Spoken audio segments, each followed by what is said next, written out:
kembali ya tentang manusia, struktur, potensi, dimensi, keunikan dan kelemahan manusia, proses penciptaan. Nah, ini tadi saya hapus sebetulnya masuk nanti kaitannya dengan alam semesta ya, karena kita hidup di alam semesta ini. Termasuk nanti hubungan manusia dengan alam semesta ya. Kedudukan, fungsi dan kewajiban. Saya tidak akan bahas hak karena kalau bicara hak tadi sudah dibahas juga, termasuk biasanya kalau hak itu banyak yang nggak lupa, tapi yang lupa itu seringnya adalah kedudukan, fungsi, dan kewajiban. Kenapa pembahasan tentang manusia ini menjadi penting atau bahkan selalu menarik ya, menarik perhatian kita, menggali tentang manusia karena ya kita unik ya, manusia berbicara tentang manusia, kita berbicara tentang diri kita sendiri. Kita lebih mencoba untuk memperkaya, memperdalam lagi siapa kita gitu ya.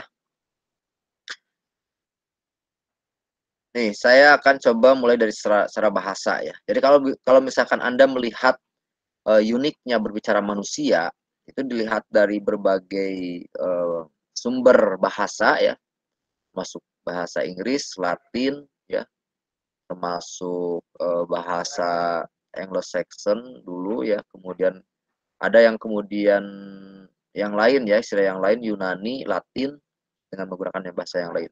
Tapi kalau misalnya Anda lihat dari deretan ini apa yang pertama ini muncul slide-nya? Muncul, Pak. Oke, nanti telepon juga saya kalau misalkan tiba-tiba sinyalnya menghilang.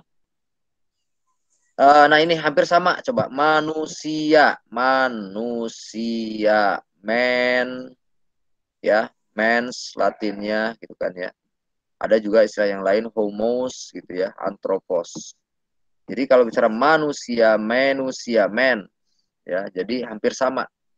Artinya saya melihat ada kesamaan ya, orang memahami atau manusia memahami tentang manusia. Jadi sebuah universalitas ya, sebuah universalitas istilah yang kemudian hampir sama di berbagai belahan dunia manusia. Tapi tidak semua bahasa juga kan. Ini menunjukkan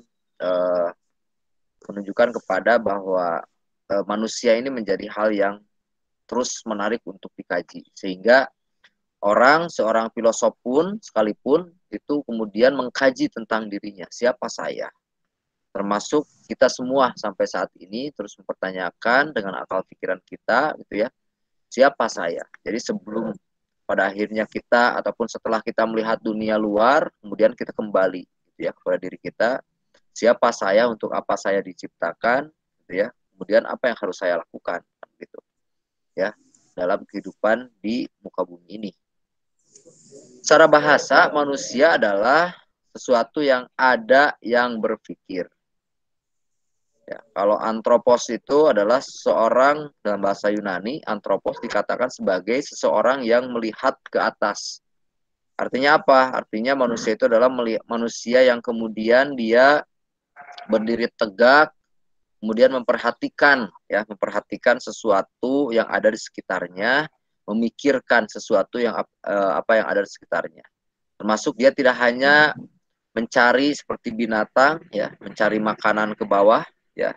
Ini sebagai bentuk majas saja, sebagai bentuk gambaran saja bahwa seorang yang melihat ke atas, artinya dia tidak hanya melihat ke bawah mencari makan, kemudian dia hanya dalam kondisi seperti hewan biasa gitu ya, tapi dia seorang yang melihat kemudian ke atas, memperhatikan semua aspeknya gitu ya. Itu antropos. Homos, orang yang dilahirkan di atas muka bumi. Ini berkaitan juga dengan Anda mendengar kata-kata manusia purba ya, fosil yang kemudian diistilahkan dengan homos. Artinya manusia yang kemudian hidup, lahir ya, dan kemudian berkembang di muka bumi, ini istilahnya homos. Semuanya masuk dan bertumpu kepada makna asal, yaitu ada yang kemudian berpikir. Makanya seorang filosof itu pernah mengatakan apa istilahnya ya, aku ada karena aku berpikir maka aku ada, kan begitu ya, ada istilah seperti itu. Jadi aku berpikir maka aku ada. Jadi kalau tidak berpikir, nah, aku berpikir karena aku ada, maka aku ada. Artinya keberadaan perwujudan kita itu karena proses berpikir kita, gitu ya. Kita berpikir kita ada ya karena kita punya pikiran, ya. Secara bahasa kemudian ini menurut para ilmuwan barat ya hampir banyak yang membahas ya mengkaji tentang apa itu manusia.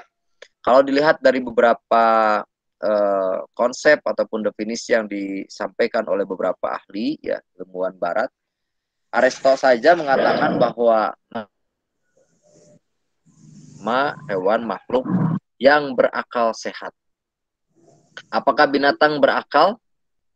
Apakah kemudian tumbuhan berakal gitu ya? Seperti halnya misalkan Anda melihat seekor kera atau mungkin binatang yang kemudian terlatih gitu ya. Itu belum, mereka terlatih, mereka seperti berakal, padahal memang tidak berakal. Mereka bergerak sesuai nalurinya saja. Kemudian juga Aristoteles berpendapat bahwa selain berakal sehat, karena dengan akal sehatnya itulah kemudian manusia memiliki pandangan, ya, memiliki pendapat, dia berpikir, dia memiliki pendapat, dia berbicara sesuai dengan akal.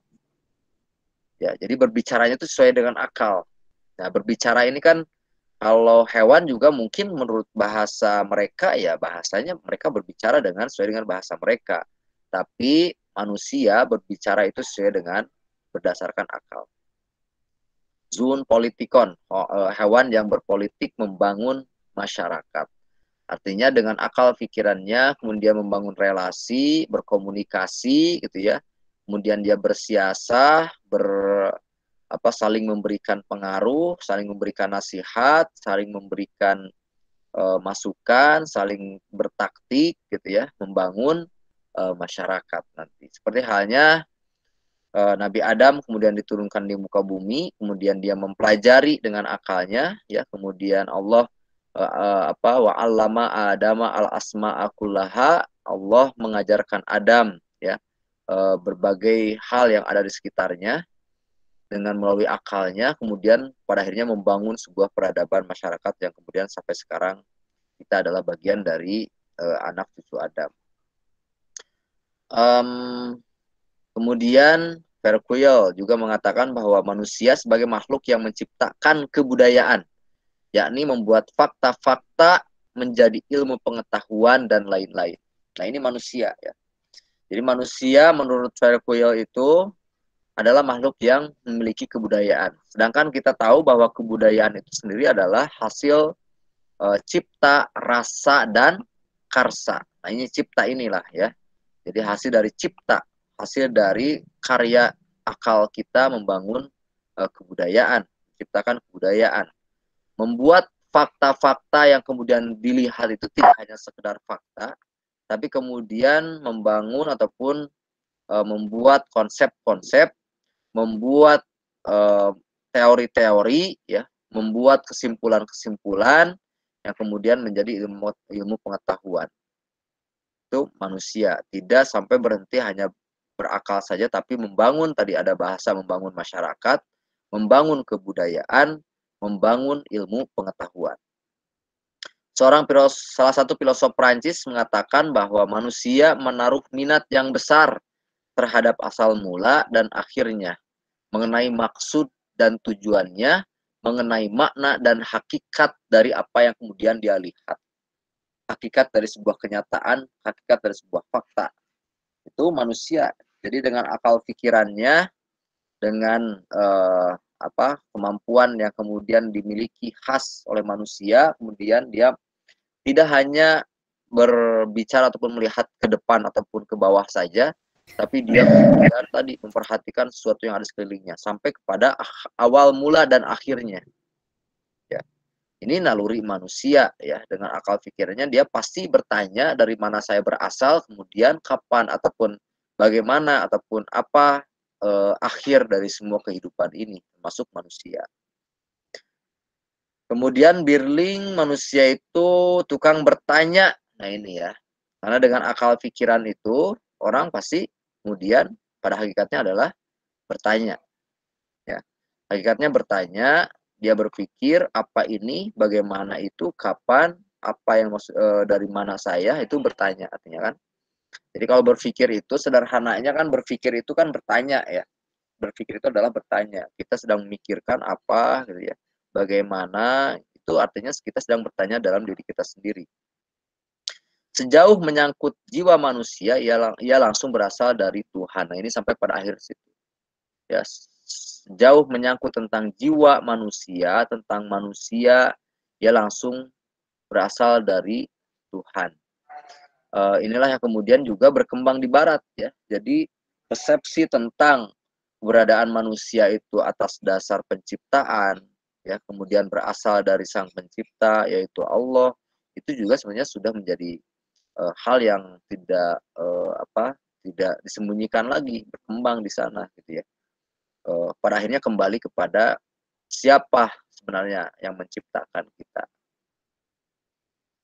Nah ini menurut Ibnu Sina ya, Ibnu Sina juga mengkategorikan, setidaknya saya buat 3 kategori. Menurut sifat hewaninya, manusia itu sama, makan, tumbuh ya, berkembang biak, mengamati hal yang istimewa. Nah ini, mengamati hal yang istimewa, bergerak di bawah kekuasaan. Artinya apa? Pada akhirnya manusia juga tidak bisa bergerak lah ya, la haula wala quwata illa billah.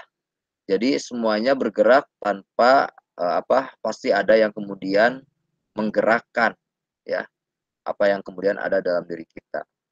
Mempunyai kehendak ya, memiliki kehendak, ini kesimpulan yang disimpulkan oleh Ibnu Sina. Kenapa memiliki kehendak bebas? Karena manusia nanti memiliki beberapa unsur ya, struktur manusia, di antaranya nanti akan saya bahas. Selain akal, nanti ada an-nafs ya, nafsu, ada dorongan, motivasi. Ya, ada kehendak. Yang selanjutnya adalah sanggup mengembangkan ilmu pengetahuan. Nah ini, jadi kembali lagi bedanya nanti antara manusia. Jadi tidak ada ya peradaban manusia ada ya, kebudayaan manusia ada, kebudayaan Timur Tengah, kebudayaan Indonesia, peradaban Barat, peradaban Islam, peradaban Indonesia gitu ya, peradaban Mesir gitu ya. Tidak ada kita mengenal misalkan ini peradaban kera, peradaban kambing misalkan ya, tidak ada ya. Karena mereka ya dari dulu begitu-begitu saja kan gitu. Tidak berkembang peradabannya. Tidak ada peradaban dalam hewan selain manusia.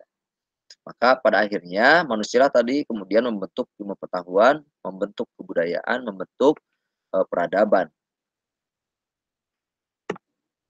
Kemudian ini nih, apa yang kemudian tadi dibahas, kemudian disimpulkan oleh seorang ilmuwan Indonesia. Kita mengenal seorang aktivis termasuk seorang ilmuwan di Indonesia pada tahun 90 tahun berapa ini ya? 1970 80-an. Menurut Endang Saifuddin Ansori, dikenal dulu dengan nama Esa ya dalam bukunya Wawasan Islam. Beliau pernah mengatakan ya pernah menguraikan ya tentang manusia ini. Pertama, menurut Kamus Besar Bahasa Indonesia, manusia itu adalah makhluk yang berakal budi. Nah, lagi-lagi ya, jadi makhluk yang berakal. Kemudian hewan yang berpikir, ya, jenis hewan yang berpikir. Nah, apa yang maksud dengan berpikir? Apa yang kemudian maksud dengan berpikir? Berpikir itu bertanya, ya. Jadi ketika kita berpikir itu artinya bertanya. Apa ya itu berpikir? Berpikir itu apa ya? Nah, itu kan kita sedang bertanya kan. Apa ya maksud dengan berpikir ya? Berpikir ya, bertanya. Kita sedang bertanya apa yang maksud dengan berpikir. Kan? Jadi berpikir tentang apa makna berpikir. Sedangkan kita bertanya, artinya kita sedang mencari jawaban. Kita berpikir, kita bertanya, artinya kita sedang mencari sebuah jawaban, sedang mencari sebuah solusi, sedang mencari sebuah konsep, sedang mencari sebuah konklusi. Ya. Mencari jawaban artinya kita sedang mencari kebenaran. Ya, mencari jawaban itu kan mencari kebenaran. Terlepas nanti jawaban kebenarannya kebenaran yang salah ataupun kebenaran yang benar kan gitu ya. Coba ini rada rada mantang sedikit ya, rada filosofis sedikit ya, rada filsafat sedikit ya. Jadi kalau kita sedang mencari jawaban artinya kita sedang mencari kebenaran. Mencari kebenaran yang salah misalkan. Saya sedang berpikir bagaimana cara membuat orang celaka misalkan. Nah, itu kan sedang mencari jawaban ya. Kita sedang mencari jawaban yang benar tapi kebenarannya yang salah. Ya, kita sedang mencari jawaban tentang kebenaran benarnya bagaimana ya untuk supaya orang tersebut celaka misalkan. Nah, itu kita tetap mencari kebenaran. Bagaimana kita mencari sebuah jawaban tentang kebenaran. Apakah itu nanti kebenarannya tergantung pada apa yang kemudian dipikirkan.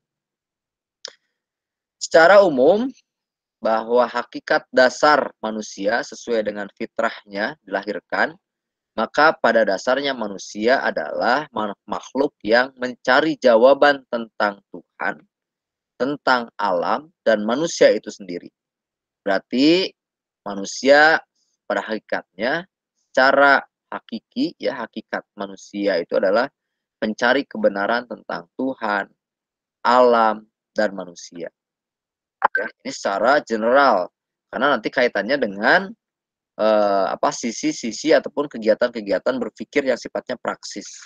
Ya, bagaimana kita menjalankan kehidupan ini supaya dalam keadaan selamat, bagaimana membangun kesejahteraan di dunia ya, Tuhan, alam dan manusia, bagaimana membangun sebuah keamanan, sebuah komunitas masyarakat, dalam keluarga dan seterusnya.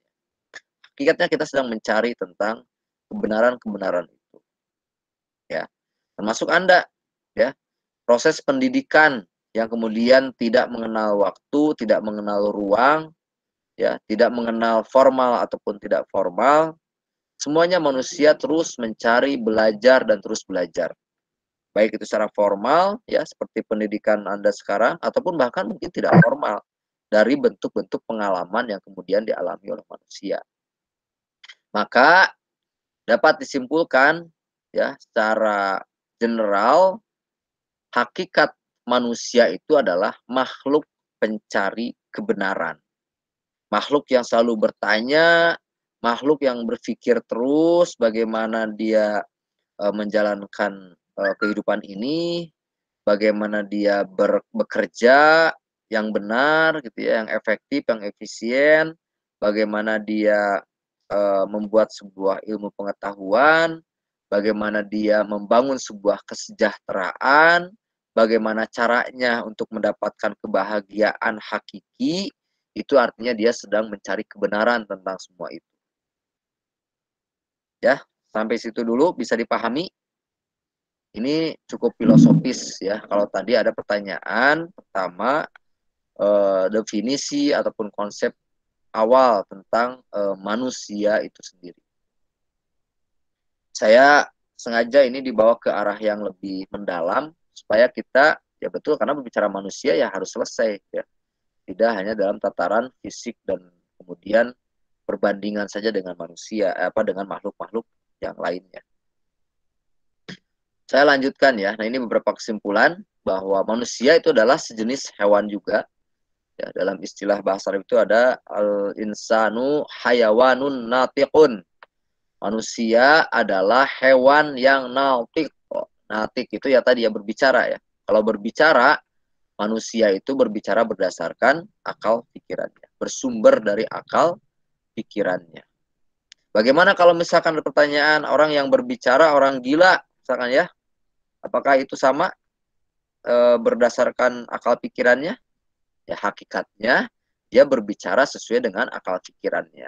Hanya secara metabolistik, nah ini ya, secara jasadiah, secara badaniahnya, metabolismenya, dia ada gangguan dalam otaknya sehingga berbicaranya ngawur dan seterusnya. Ya, tapi pada dasarnya, sungguhnya setiap manusia itu berdasarkan atau berbicara berdasarkan akal pikiran. Memiliki perbedaan tertentu dibanding hewan. Ya, sama tapi perbandingannya sangat jelas dan ditentukan. Itu tadi akal pikirannya yang kemudian membedakannya. Termasuk nanti 4 unsur yang akan membedakan manusia dengan makhluk yang lainnya atau dengan hewan yang lainnya. Dari segi jasmaniah, perbedaan keduanya tidak asasi, hampir sama saja ya. Secara bentuk jasmani hampir sama saja, tidak ada perbedaan mendasar, gitu ya, hampir sama. Namun dari segi rohaniah berbeda. Manusia adalah seseorang. Manusia adalah seorang orang ya, seorang individu ya, seorang individu. Artinya apa? Kalau misalkan kita menyebut kepada hewan ya, satu hewan atau satu ekor ya, satu ekor kambing, tidak satu orang kambing, tidak ya, tapi seorang, itu ditunjukkan kepada individu manusia, sebuah pribadi ya yang memiliki kepribadian, yang memiliki karakteristik yang berbeda dengan makhluk yang lainnya, dengan hewan yang lainnya, makhluk berakal sehat, sadar akan dirinya, ya, sadar tentang dirinya. Jadi dia akan menyadari tentang dirinya sendiri. Berbeda dengan binatang ataupun hewan yang lainnya yang kemudian dia tidak menyadari dirinya sendiri, tidak bertanya dari mana saya berasal dan seterusnya, tidak. Ya, kalau hewan yang lain. Berbicara berdasar akal tadi, pandai membandingkan dan menafsirkan. Nah ini, karena dengan akal pikirnya kemudian dia mengembangkan ilmu pengetahuannya, membuat bahkan membangun ilmu pengetahuan melalui perbandingan, penyimpulan, gitu ya, penafsiran, bertanya, berkehendak dan berkemauan bebas, mengenal norma. Ini ya, jadi penting dicantumkan di sini, manusia itu mengenal norma, ya, dimanapun manusia mengenal norma. Makanya ada istilah tadi ada istilah, oke, dalam urusan norma ya, dalam urusan baik buruk, tiap daerah mungkin berbeda-beda karena dia mengenal norma. Tapi pada hakikatnya dia mengenal mana yang baik, mana yang buruk, itu manusiawi. Tapi nanti bagaimana Islam ataupun agama meluruskan ya, norma itu relatif ya, norma itu relatif. Norma buatan manusia itu relatif. Tapi pada akhirnya kemudian disempurnakan dan dibimbing oleh wahyu. Apalagi berkaitan dengan tidak hanya baik dan buruk, tapi benar dan salah. Ya, baik, buruk, benar, salah. Tentu ini penilaiannya berbeda ya. Punya rasa malu, ya. Manusia itu punya rasa malu, berpolitik, bersiasat, berkreasi, ya, berkreasi, berproduksi. Berkreasi artinya dia sedang membangun peradaban. Jadi peradaban manusia itu senantiasa berkembang, meningkat, berubah gitu ya. Ilmu pengetahuan juga terus berkembang gitu ya. Tidak seperti misalkan kehidupan sebuah ekosistem hewan yang kemudian dari dulu begitu saja gitu ya. Pada akhirnya adalah manusia adalah makhluk pencari kebenaran sebagai makhluk berkebudayaan yang memiliki hasil cipta, rasa, dan karsa tadi. Oke, ini tadi sudah dibahas ya.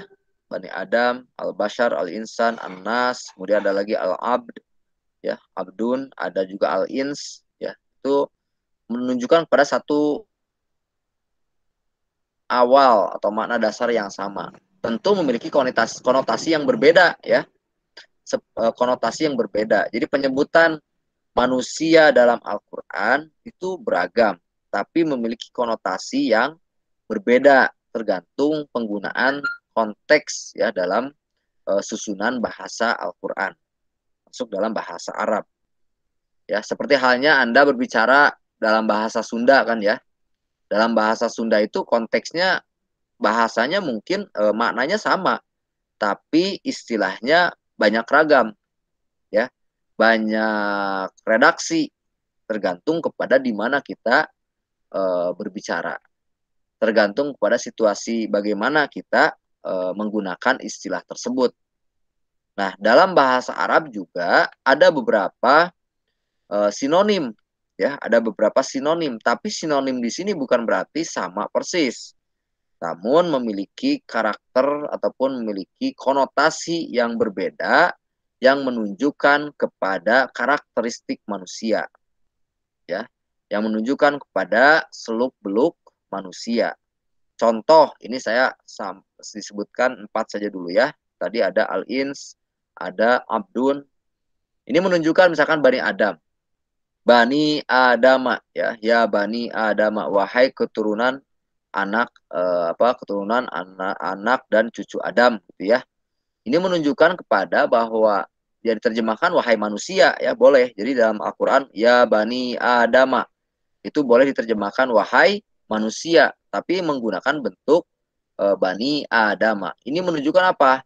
Menunjukkan bahwa Islam memandang manusia sebagai Bani Adam untuk menghormati nilai-nilai pengetahuan dan hubungannya dalam masyarakat. Jadi ketika berbicara ya Bani Adam, itu pasti konteksnya berbicara tentang penghargaan Islam Allah terhadap manusia gitu ya, terhadap nilai-nilai pengetahuan yang dikembangkannya terkait dengan hubungannya antar masyarakat. Sebagaimana kita gambarkan bahwa yang disebut dengan Bani Adam itu kan keturunan ya. Jadi manusia Adam dilahirkan, kemudian Adam diturunkan, kemudian berkembang menjadi sebuah komunitas masyarakat yang besar. Di situ ada relasinya, di situ ada partisipasinya, di situ ada komunikasinya, di situ ada membangun jejaringnya, membangun peradaban kan gitu. Itu artinya apa? Bahwa ketika menyebutkan Bani Adam itu kaitannya dengan manusia sebagai pembangun peradaban, pembangun ilmu pengetahuan, membangun masyarakat. Ya. Itu Bani Adam. Artinya apa? Artinya bahwa tadi kembali lagi, ini sebenarnya hakikat ini diistilahkan dengan beberapa ini menunjukkan pada beberapa karakteristik. Yang pertama, bahwa karakteristik ataupun hakikat makna manusia menurut Islam, pertama bahwa manusia sebagai pembangun ilmu pengetahuan dan peradaban. Ya, kemudian dalam Al-Quran diistilahkan dengan Bani Adam, gitu ya. Kemudian manusia juga sebagai al-bashar, tadi disebutkan ya, al-bashar manusia sebagai makhluk biologis biasa, ya, sebagai hewan biasa, sebagaimana bentuk hewan-hewan yang lain. Makanya diistilahkan dengan al-basharu, ya. Ana basharum mithlukum yuha ilayya. Rasul pernah mengatakan bahwa dalam Al-Quran ini ya, bahwa ana basharum mithlukum. Saya adalah manusia dilihat dari sisi biologis yang sama. Ya. Manusia biasa sama, yang bedanya apa? Yuha ilayya. Yang membedakan kamu antara Nabi dengan kita semua, kalau Nabi Muhammad itu diberikan wahyu oleh Allah. Ini menunjukkan bahwa penggunaan kata al-basharu dalam Al-Quran menunjukkan kepada hakikat makna manusia itu salah satunya adalah manusia sebagai makhluk biologis. Ya. Jadi hakikat makna manusia yang pertama adalah manusia sebagai makhluk ataupun hewan berkebudayaan tadi istilahnya, atau makhluk yang kemudian membangun ilmu pengetahuan, membangun peradaban, membangun masyarakat. Itu arti pertama. Yang kedua, bahwa hakikat makna manusia itu adalah manusia sebagai makhluk biologis. Al-insanu, bahwa kalau penggunaan kata al-insan itu seringkali digunakan dalam konteks penciptaan. Dalam konteks penciptaan, dalam konteks individunya manusia diciptakan bla bla bla gitu ya. Kholaqol insan. Jadi tidak menggunakan kholaqol basyaru ataupun tidak menggunakan kholaqo bani adama atau kholaqon nas, tidak. Tapi menggunakan kholaqol insan. Artinya apa? Artinya menunjukkan kepada bahwa manusia itu, hakikat manusia itu adalah sebagai makhluk individu, ya, makhluk individu yang memiliki keistimewaan, memiliki kekurangan, memiliki kemampuan yang kemudian diciptakan oleh Allah. Ya, jadi penggunaan kata al-insan menunjukkan kepada bahwa manusia adalah sebagai makhluk individu yang memiliki kemampuan, memiliki keistimewaan, gitu ya, seorang individu, seorang diri, seorang manusia yang kemudian diciptakan. Ya, itu menggunakan kata al-insan. Berarti yang ketiga, manusia sebagai makhluk individu. Ada lagi al-annas, ya. Annas menunjukkan pada bahwa, atau saya lihat misalkan konteks penyebutan annas itu menunjukkan pada suatu yang ketika kita berbicara kepada banyak orang. Ya ayyuhan nas, wahai manusia, ya. Tidak menggunakan kata ya ayyuhal insanu, tidak, ya. Ini menunjukkan apa? Menunjukkan bahwa manusia, penggunaan kata anas menunjukkan kepada bahwa manusia adalah makhluk sosial, ya. Makhluk sosial yang hidup dalam di tengah-tengah kompleksitas kehidupan masyarakat, di tengah-tengah masyarakat. Makanya menggunakan kata ya ayyuhan nas. Ya. Ya ayyuhan nasu ubudullah misalkan, ya. Jadi hai manusia beribadahlah kepada Allah. Jadi penggunaan kata anas itu menunjukkan kepada manusia sebagai makhluk secara keseluruhan yang hidup di tengah-tengah masyarakat, atau disimpulkan dengan manusia sebagai makhluk sosial. Ya. Berbeda misalkan dengan khalaqal jinna wal insa illa liya'budun, misalkan, ya, insa dan al jinna. Al insa itu menunjukkan kepada manusia sebagai makhluk yang berbeda dengan jin, dengan malaikat yang lain. Ya. Manusia memiliki perbedaan yang jelas sebagai makhluk yang berdiri sendiri, di berbeda dengan makhluk-makhluk ciptaan Allah yang lainnya. Abdun juga diciptakan atau abdun juga digunakan, ya. Abdun tadi di YouTube juga dijelaskan. Abdun juga mewakili makna dari manusia, menunjukkan kepada apa? Menunjukkan kepada abdun itu, manusia itu adalah makhluk yang tadi, makhluk yang senantiasa tunduk, ya. Manusia yang senantiasa dia beribadah, abdun, sebagai hamba Allah. Ya, makanya penggunaannya menggunakan ya ibadur rahman, abdun, ya, ya ibadur rahman, wahai para hamba yang Allah cintai, yang Allah sayangi, ya, atau hamba Allah yang maha rahman, ya rahim, gitu kan, ya, yang maha rahim, yang ibadur rahman, wahai hamba Allah yang maha pengasih, maha penyayang.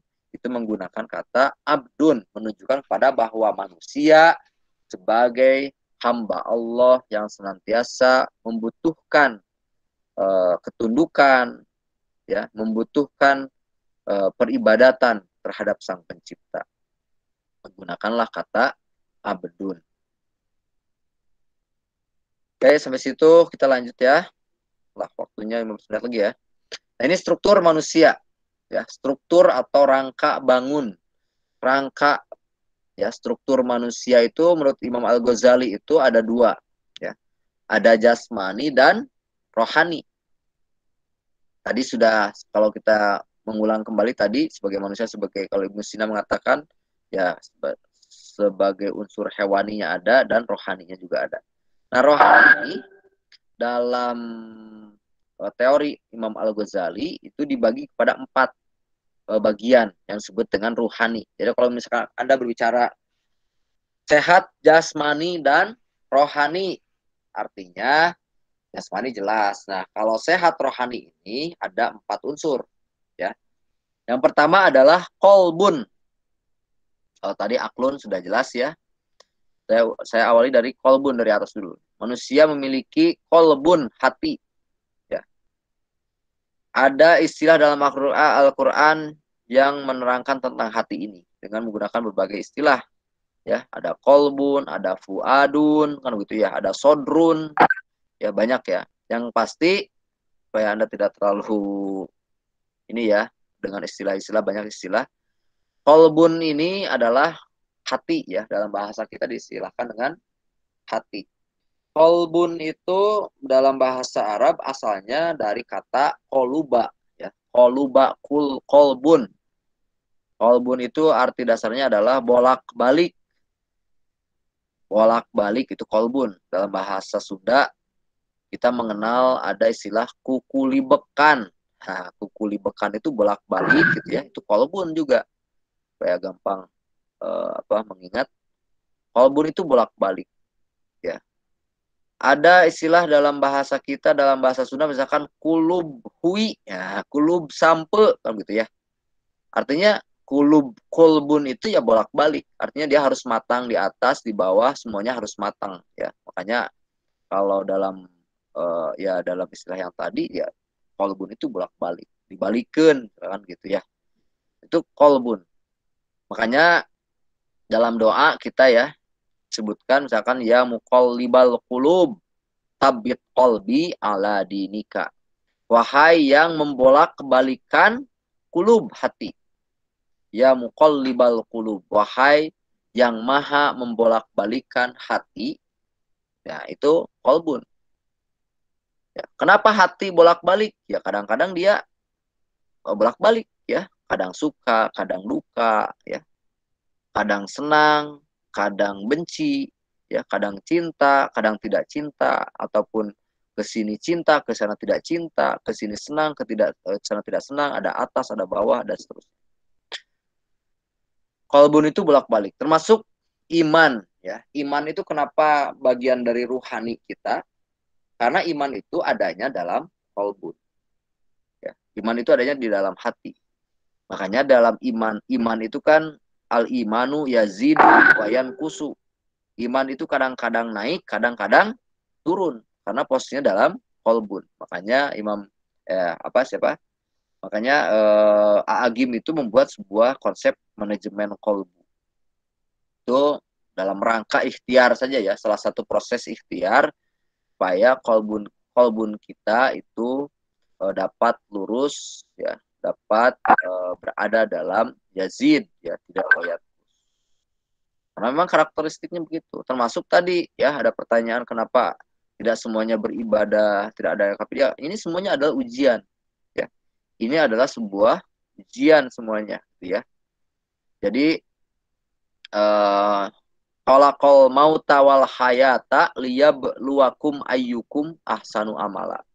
Jadi Allah menciptakan hidup dan mati ya untuk menguji siapa di antara kalian itu yang kemudian yang paling baik amalannya. Termasuk juga Allah menguji pada kita dengan segala ujian dan tantangan ya. Untuk dikatakan sebagai makhluk yang ataupun manusia yang sukses itu bukan tanpa ujian kan ya. Bukan tanpa tantangan. Anda mendapatkan kelulusan di Polban itu bukan tanpa UTS dan UAS gitu ya. Jadi kalau misalkan mau mah gitu ya, kalau Allah mau, ya Allah pasti berikan. Ya, tapi kan semuanya juga harus ada tantangan. Bagi Allah mudah ya. Anda mau jadi orang yang soleh, semuanya bagi Allah mudah. Tapi yang kita lihat bukan hasilnya, tapi prosesnya ya. Ada UTS-nya, ada buat. Itu juga dalam kehidupan kita ya. Ada tantangannya. Bagi Allah memang mudah semuanya. Udah aja lulus kan gitu ya semuanya gitu kan. Bagi Pak Direktur mungkin mudah saja gitu ya, tidak perlu ada ujian, tidak perlu ada yang dianggap ya, yang dianggap nilainya A, B atau C, semuanya kasih A saja semua. Tapi memang kondisinya tidak pada akhirnya harus ada tantangan dan ujian yang kemudian menghasilkan sebuah kesimpulan tadi, nilainya A atau B atau C, lulus ataupun tidak lulus. Termasuk dalam kehidupan kita ya. Kita banyak tantangan, ada yang muslim, ada yang kufur nikmat ya, dan seterusnya. Itu adalah buah tantangan ya bagi kita. Termasuk orang yang kemudian tadi dilahirkan dalam keadaan muslim dan keadaan non muslim. Bagi kita bersyukur dan tinggal mengembangkan atau bahkan tidak terlena dengan karena kita dilahirkan dari seorang muslim, jadi kita terlena dan lalai dalam menjalankan ibadah ataupun dalam menghayati kembali makna Islam dan menjalankan Islam ya. Dan kewajiban kita ya menjadikan kewajiban kita untuk berdakwah ilallah, berdakwah orang lain, mengajak orang lain kepada Islam. Gitu. Ya, kalau semuanya kaya di dunia ini semua kaya, siapa yang mau jadi mustahiknya? Kalau semuanya miskin, siapa yang jadi muzakinya? Kan begitu ya. Jadi semuanya ditakdirkan oleh Allah, ya, memiliki ragam yang berbeda, memiliki tingkatan yang berbeda untuk saling melengkapi, untuk saling membutuhkan dan saling memberikan solusi, termasuk menjadikan sebuah tantangan dalam kehidupan kita. Itu kolbun ya. Jadi semua manusia memiliki hati. Di mana hati itulah kemudian tempat semayamnya iman. Yang kedua akal tadi ya. Akal fungsi kita untuk berpikir, bertanya, menafsirkan, menyimpulkan, membandingkan, ya. Bangun peradaban, bangun pengetahuan. Ada yang bisa menunjukkan kepada saya di mana posisi akal, di mana posisi hati, ya. Secara jasa dia, secara biologis, secara metabolistik, ya, Anda bisa saja menunjukkan. Coba tunjukkan hati kolbun, ya di sini. Gitu ya.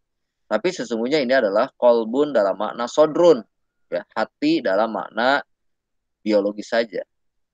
Aklun, akal, di mana akal pikiran kita menunjukkan pasti ke kepala. Padahal secara itu hanya metabolistik saja, ya, secara biologis akal, otak gitu ya di situ. Tapi pada hakikatnya kolbun dan aklun, kemudian nafsun, ruh itu pada akhirnya tidak bisa terlihat. Ya. Semuanya ruhaniah, sifatnya ruhaniah yang sifatnya tidak terlihat. Nafsun, nah manusia memiliki juga nafsun, ya. Selain kolbun, aklun juga manusia memiliki nafsun. Nafsun itu yang kemudian menjadi faktor fujuroha wa taqwaha, ya, kehendak orang untuk melakukan suatu, pendorong, motivasi, ya. Itulah yang kemudian ada dalam setiap diri manusia. Yang keempat adalah ruh, ya. Nah, ini ruh inilah yang kemudian juga bagian dari ruhaniah manusia. Dari apa ruh itu kan ditiupkan oleh Allah. Makanya ada istilah ruh itu ya gaib, ya. Ruh itu min amri robbi, bahwa ruh itu adalah urusan Allah. Ya, kita tidak bisa mengetahui, melihat, apalagi kemudian mengatur, ya, mengatur ruh kita. Makanya ada istilah dulu, ada roh bergentayangan, ada rohnya tidak kembali tapi bergentayangan di pohon. Itu jauh sekali ya, karena roh itu adalah tiupan Allah, wa nufikho fiha, kan gitu ya, ruhaha. Kemudian Allah meniupkan kepada jasad anak dalam kandungan ruhnya, gitu ya. Artinya bahwa ruh ini sudah sejak dahulu ditiupkan oleh Allah, yang kemudian kita mengenalnya, bahasa kita adalah jiwa ataupun nyawa, ya, berikan nyawa pada kita. Nah, melalui ruh inilah kemudian Allah menghidupkan manusia sejak Anda dalam kandungan 4 bulan. Sehingga orang yang kemudian ataupun anak yang sudah 4 bulan dalam kandungan itu dikatakan sudah bernyawa, sudah ada ruhnya. Dan kemudian pada saat itu juga ada dialog, ya, ada dialog dalam ruh kita, ya.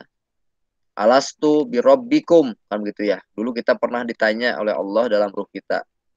Kita nggak tahu, ya, dulu kita pernah berdialog, ya, ditanya ruh kita oleh Allah, alastu birobbikum, bukankah aku ini adalah Robmu?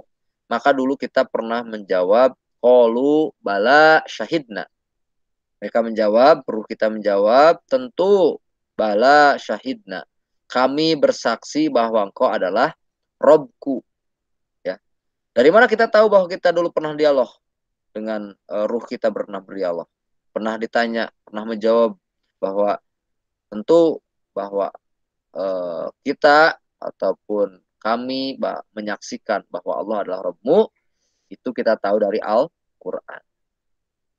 Ya, Al-Quran surat Al-Anfal ayat 172 mengatakan bahwa dulu pernah kita berdialog sampai ada pertanyaan dan kita menjawab. Nah, kita tahu dari Al-Quran. Itu ya. Jadi 4 unsur yang ada dalam struktur diri manusia dalam rohani kita. Selain jasmani ada rohani. Ini uraian sajalah ya dari yang tadi. Nah, maka sisi kemanusiaan ini masih banyak ya, waktu kita masih ini ya. Oke lah, saya percepat aja ya. Dimensi manusia, sisi-sisi yang ada dalam diri manusia. Pertama, keindividualan ya, tadi memiliki sisi individualistiknya, memiliki kemampuan, keistimewaan, kekurangan. Kesosialan, manusia sebagai manusia sosial. Kesusilaan tadi, bahwa manusia memiliki pandangan tentang norma ya, tentang aturan mana baik mana buruk. Nah, yang terakhir, manusia memiliki dimensi keberagamaan yang tidak bisa dipisahkan dalam diri manusia ya. Manusia memiliki fitrah beragama gitu ya. Jadi ini dimensi manusia yang lengkap semuanya ya. Dari sisi keindividualannya, kemampuannya, kesosialannya, manusia sebagai makhluk sosial, saling berkaitan, berinteraksi dengan manusia yang lainnya. Manusia adalah makhluk susila, ya, makhluk yang kemudian berdimensi kesusilaan, yang memiliki pandangan tentang norma, ada naluri menentukan mana yang baik dan yang buruk, tapi tentu juga manusia yang penting adalah makhluk yang beragama, memiliki dimensi keberagamaan yang tidak mungkin tidak ada dalam diri manusia. Plus minusnya ini banyak sekali ya. Kelebihannya, kekurangannya disebutkan dalam Al-Quran. Ini menunjukkan kepada bahwa manusia sebagai makhluk yang sempurna ya, itu senantiasa diberikan tantangan ya. Manusia memiliki kelebihan, juga manusia memiliki kekurangan. Bagaimana kita mensyukuri kelebihan yang sudah ada, meningkatkan kelebihan yang sudah Allah berikan, kemudian bagaimana kita memanage ya, kemudian menjauhi dari segala sifat kekurangan kita, apalagi tadi ada godaan setan dan seterusnya ya. Ini waktunya habis, saya percepat aja proses penciptaan manusia. Nah, ini ya, tadi pertanyaan bagaimana manusia diciptakan. Jadi Allah itu menyebutkan manusia itu ya, ada istilah manusia itu diciptakan dari tanah. Manusia diciptakan dari tembikar tanah liat gitu ya. Manusia diciptakan dari proses, ataupun manusia dilahirkan dari turunan Adam dan Hawa. Manusia dilahirkan dari air mani, segumpal darah, lalu berkembang biak ya. Jadi ada 3 proses bentukan manusia sebenarnya yang tadi disampaikan oleh penanya tadi ya. Nabi Adam, Nabi Hawa itu tidak diciptakan dalam proses pencipta atau pergenerasian ya. Karena beliau di situ makanya disebutkan Allah menciptakan dari tanah, dari saripati tanah. Nah, ini pentingnya ya. Jadi sumbernya ini. Lalu prosesnya berkembang biaknya yaitu dalam proses penciptaan manusia seperti dalam Al-Quran surat An-Nahl, Al-Insan disebutkan banyak ya. Terutama Al-Alaq, ayat Al-Alaq kita sangat mengenal itu ya. Kemudian ini jadi tanah, kemudian air ya, kemudian turun temurun selanjutnya ya. Jadi proses lanjutan dari penciptaan manusia pada akhirnya itu diakui ya, dan diakui bahwa manusia berkembang biak, beregenerasi melalui proses medis, dan diakui oleh medis bahwa manusia dilahirkan ataupun manusia berasal dari proses segumpal darah dan lalu berkembang biak menjadi segumpal darah, tulang belulang, segumpal daging, kemudian berkembang biak. Itu diakui oleh medis, sehingga Al-Quran itu tidak bertentangan dengan medis. Dan banyak saintifik muslim ataupun bahkan saintis yang lain itu mengakui kebenaran Al-Quran melalui proses penciptaan manusia ini. Oke ya, ini lanjut ya. Ini ayat-ayatnya sebenarnya sudah ada. Oke, ini penciptaan alam semesta, saya tidak akan bahas. Ini per quick saja, nanti Anda bisa baca-baca sendiri ya, seperti halnya tadi YouTube tadi. Ada pertanyaan yang belum saya jawab nggak?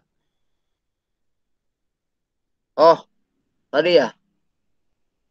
Manusia ada, setan ada, malaikat. Oke, jadi skenario Allah itu luar biasa ya. Jadi skenario Allah yang kemudian digambarkan dalam Al-Quran bahwa Allah sampai harus menggambarkan bagaimana pilihan pada akhirnya memilih manusia untuk menjadi khalifah di muka bumi. Ya. Allah dulu pernah menyuruh sujud ya kepada manusia ya di antara para malaikat pada saat itu. Jadi istilahnya itu ada kemudian berkembang jadi ada setan, ada malaikat ya. Jadi yang sekarang menjadi iblis atau setan sekarang itu, iblis itu dulu menolak terhadap perintah Allah. Jadi bukan persoalan sujudnya kepada manusia ya, bukan persoalan sujudnya terhadap manusia, tapi persoalannya adalah ini setan atau iblis ini tidak taat terhadap perintah Allah. Aba wastakbaro ya istilahnya. Jadi iblis itu aba wastakbaro. Dia menolak dan dia merasa sombong. Sehingga Allah menetapkan bahwa setan itu pada akhirnya yang kemudian keluar barisan dari golongan golongan malaikat itu ya, yang kemudian disinyalir dulu itu kan dalam cerita itu ya, bukan dalam kisah tersebut itu adalah sebuah satu komunitas yang kemudian iblis menolak dan kemudian menganggap atau merasa sombong sendiri. Kemudian tetapkanlah pada akhirnya setan itu selalu menggoda manusia sampai saat ini, sampai kapanpun gitu. Ya, jadi ini menunjukkan kepada keistimewaan manusia ya yang diamanahi untuk inna aradnal amanah kan gitu ya. Allah memikulkan beban amanah terhadap bumi, langit, kemudian seterusnya itu menolak semuanya ya kecuali manusia. Meskipun pada akhirnya Allah memberikan pengingat bahwa manusia itu jahula ya. Ada sifat kekurangan dalam diri manusia yaitu bodoh, kemudian lemah dan seterusnya. Ini menunjukkan kepada bahwa bentuk ujian kepada manusia, tantangan yang diberikan kepada kita ataupun bahkan tadi ya sebagai bentuk rasa cinta Allah terhadap manusia itu pasti selalu ada. Termasuk Anda ya dalam gambaran keseharian. Anda senang terhadap teman seseorang gitu ya, atau Anda suka terhadap teman itu pasti bukan tanpa proses ya, bukan tanpa proses, bukan tanpa ujian, bukan tanpa ada tantangan dan seterusnya. Ya, itu dilakukan. Oke itu ya gambaran, sedikit gambaran lah, materinya cukup banyak. Mungkin ini kalau perlu nanti dikirim lah ya. Sampai situ ada pertanyaan?